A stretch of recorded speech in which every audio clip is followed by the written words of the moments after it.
Doug Ford plans to buy 5 police helicopters for more than $100 million. Saskatchewan healthcare workers missing wages. Prince George RCMP officer found guilty of obstruction of justice. Israeli protesters and far-right politicians clash with military police over arrest of soldiers.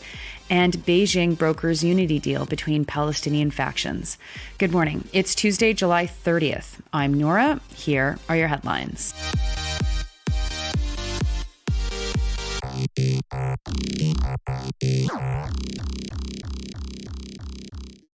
The Ford government in Ontario is setting aside $134 million to buy new helicopters for various police services in the province. According to Cody Wilson's reporting for CP24, the helicopters will be used to help combat auto theft, carjackings, and street racing. I wonder how a helicopter is supposed to actually do that. The government had initially budgeted $36 million to lease 4 helicopters, but then decided to buy them outright and, what the hell, add a 5th helicopter, raising the cost. The Ontario Provincial Police will receive 2 helicopters, which will support the police in Ottawa and Toronto. The remaining 3 will go to Durham, Halton, and Peel Region Police Services, which will own and operate those helicopters. And I'm from Halton Region. I cannot imagine anything stupider than giving those folks a helicopter. Here's hoping the helicopter shoots at stolen cars. I mean, what are you going to do? What are you going to do? This is ridiculous. Anyway, whatever. Good work, Doug Ford. Smart. Next, to Saskatchewan. Healthcare workers have not been receiving their wages because of issues with the province's new payroll system. According to Global News' Andrew Benson, the Saskatchewan Health Authority introduced a new payroll system in 2021, but it was quickly rolled back due to various issues. It was reintroduced 2 months ago, and according to the union representing the workers, there have been endless issues since. CUPE 5430 Healthcare Workers President Bashir Jallow says that the union tried to raise the issues with the payroll system with the Saskatchewan Health Authority. The Health Authority has said that they're working on fixing the problems. But Jallow says that the workers are coming on their 3rd pay cycle where paychecks are not showing up in people's bank accounts or are coming up more than $1,000 short. The union is calling on Saskatchewan Health Authority to deal with the issues quickly. The Health Authority has said that only a small percentage of people were impacted and that all missing paychecks from the first 2 months of the system's rollout have been paid. Next, to British Columbia, where a Prince George RCMP officer has been found guilty of obstructing justice.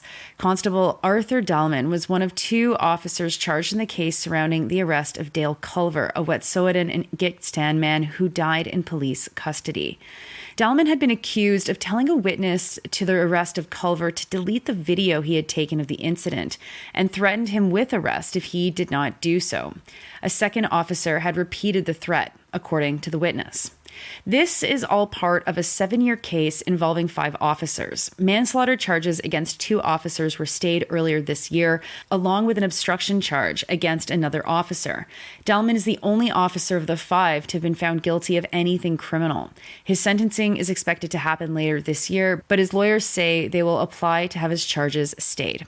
The manslaughter charges had been stayed after an initial pathologist concluded that Culver had died of a heart attack.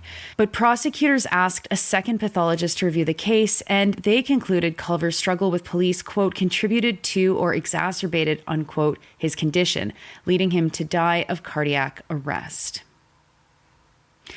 Now to international news and more on Israel and Palestine. First to Israel, where far-right politicians and protesters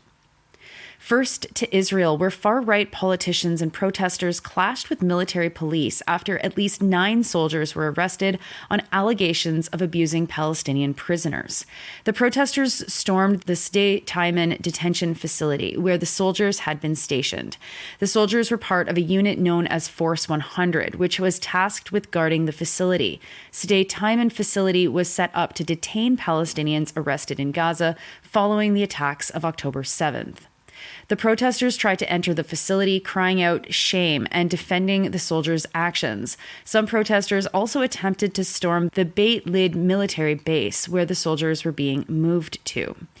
The Israeli military said it had arrested the soldiers on allegations of, quote, substantial abuse of, quote, of a Palestinian detainee at Sdei Taiman. Several far-right Israeli politicians also defended the soldiers' actions, calling them heroic warriors and demanding their release. According to the Israeli NGO Breaking the Silence and several other human rights groups, Palestinian detainees in Israeli prisons are regularly subject to abuse. In a statement on Twitter, Breaking the Silence said that there are reports of, quote, tens of dead detainees, indefinite restraints resulting in amputations, medical procedures with no anesthesia, sleep deprivation, brutal beatings, sexual torture, unquote. There have also been comparisons made to the conditions at Guantanamo and Abu Ghraib prisons, though there isn't the same amount of Americans protesting the right of American soldiers to do torture and abuse. Several news organizations like the Associated Press and the Washington Post have reported on the ongoing abuse of Palestinian detainees. Since October 7th, Israel has detained more than 9,000 Palestinians. And finally, some news from Palestinian politics. Early last week, Beijing brokered a quote-unquote national unity agreement between various Palestinian factions. The goal of the deal was to help ensure Palestinian control over Gaza after Israel's assault comes to an end. The deal brought together political rivals, Fatah and Hamas, which currently have power in Gaza, and 12 other Palestinian factions. Hamas and Fatah have been political rivals since 2006, when Hamas gained control of Gaza, with each party advocating for different tactics for dealing with Israeli aggression and occupation. According to analysts, reconciliation between the two parties would mark a turning point for internal Palestinian relations.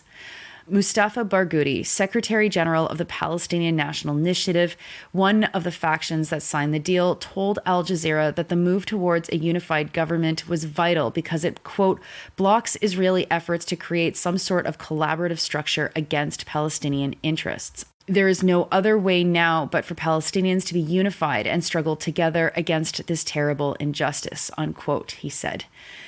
Israel, which opposes any notion of Hamas maintaining control of Gaza or of any Palestinian control of Gaza, has vehemently opposed the deal.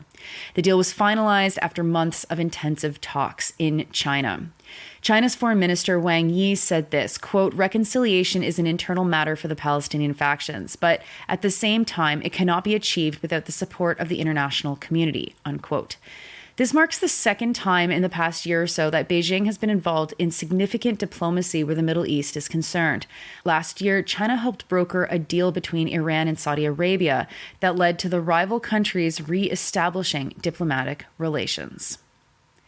Those are your headlines for Tuesday, July 30th. I'm Nora. God, Tuesday, July 30th. It is almost the end of July and it's Sandy and Nora Day. It's Tuesday. It's not just Sandy and Nora Day. It's the last Sandy and Nora that you're going to get for a couple of weeks until we're back in September. I know. It sucks to lose the podcast for a couple of weeks, but you know what? We need a break. We got to have a break. Or taking a break. Today's episode's really good. We wanted to leave you with some stuff to think about over the course of August. And so we challenge you, dear listener, to imagine all of the radical and different ways that we can fight against climate chaos and destruction. I hope you tune in. If you don't tune in right away, you got a whole month to listen for it, and you will enjoy this episode, I am sure.